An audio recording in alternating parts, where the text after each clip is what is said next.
State John Kerry joins us now from Boston. Mr. Secretary, thank you so much. And I want to start with a bottom line question. Do we have definitive proof that the Russians were directly involved in the downing of this airliner? Well, Bob, when you say definitive proof, the investigation is going to draw conclusions that are, quote, definitive. What we have is a lot of evidence that points in a direction that raises very, very serious questions, including the fact that a few weeks ago we have a 150 vehicle convoy coming from Russia going into the east of Ukraine with tanks, artillery, multiple rocket launchers, armored personnel carriers turned over to the separatists. We know that there are Russians who are leaders of the separatists, some, not all, some.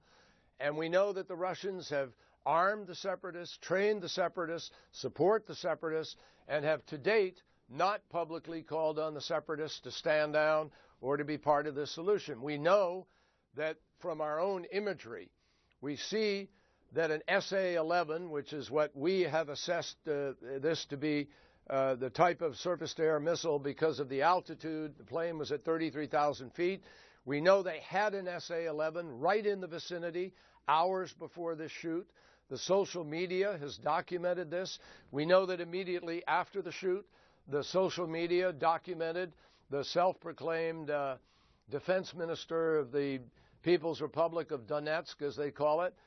He was bragging on the social media about shooting down a transport plane. And then when people learned it was a civilian aircraft, they pulled that off of the social media. We have intercepted voices that have been documented by our people through intelligence as being separatists who are talking to each other about the shoot down. And we know that we have a video now of a transporter removing an SA-11 system back into Russia, and it shows a missing missile or so. So there's enormous amount of evidence, even more evidence than I just documented, that points to the involvement of Russia in providing these systems, training the people on them. We know that the separatists have shot down 12 aircraft in the last couple of months, among them 2 transport planes. But the evidence is quite enormous.